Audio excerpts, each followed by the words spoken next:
On the western shores of England sits the little town of Glastonbury. Blanketed with vibrant green pastures, oak-lined hillsides and dewy moorlands. Once known as the Isle of Avalon, Glastonbury is dubbed in the New Age community as the heart chakra of the earth. Its legendary tales of mysticism, energy vortexes and magical unseen realms are alluring to spiritual seekers the world over. But the most important legend is being pushed aside, lost amongst the confusion of the New Age movement. Joseph of Arimathea, Jesus Christ's great uncle, sailed to the shores of Glastonbury and brought with him a young Jesus. Many parts of England, including Glastonbury, were once home to some of the best spiritual schools in the world, and the schools of Oxford and Cambridge still hold the reputation of best in the world. This is one of the places Jesus lived and studied. He built the first Church of Christ here himself, a small wooden hut on what is now the grounds of the ruined abbey. Joseph of Arimathea returned here with Mary Magdalene after the crucifixion and rebuilt the church, which had become worn down over the years. This makes England one of the most holy and sacred places in the entire world. Jesus' travels to the green pastures of Avalon means that the opposing or dark forces want to counteract such divine energy.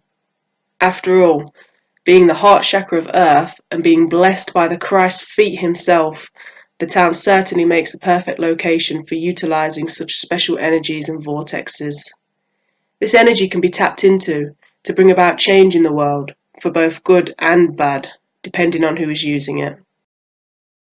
For decades, Christians would make pilgrimage to the Tor and the Abbey, but the appeal has dwindled over the years. Looking at modern Glastonbury, this is no surprise. If one takes a trip to the town nowadays, you're met by witchcraft, covens, psychicism, channeling, paganism, and all manner of New Age practices, any and all of them sure to put off any traditional Christian from visiting. A lot of this may seem rather innocent to your average New Age spiritualist, but in fact it's common knowledge that even Satanism is practiced here. Local priest Father Kevin Knox-Lecky stated, "I have in the past found signs of rituals having been performed on the church steps, and that would usually involve candle grease and herbs and feathers, and sometimes blood." And a glance at some of the common literature being advertised locally shows the extent of the dark side of Glastonbury. Studies on black magic, demonology, and devil worship make up the bulk of reading material offered here.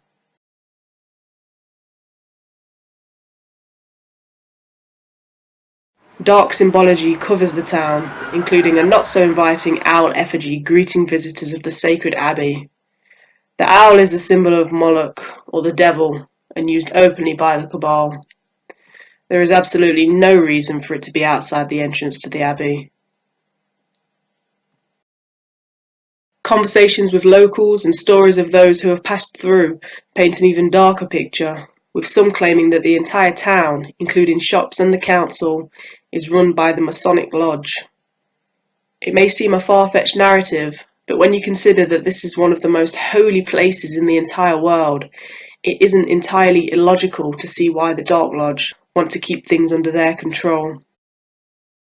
There are stories of shady characters infiltrating the famous Glastonbury Festival, and the distribution of mind-altering drugs for the sole purpose of distracting young star seeds. People are naturally attracted to the divine Christ energy present here, but even the only local backpackers' hostel has now been shut down, which conveniently prevents any outsiders from disturbing the status quo.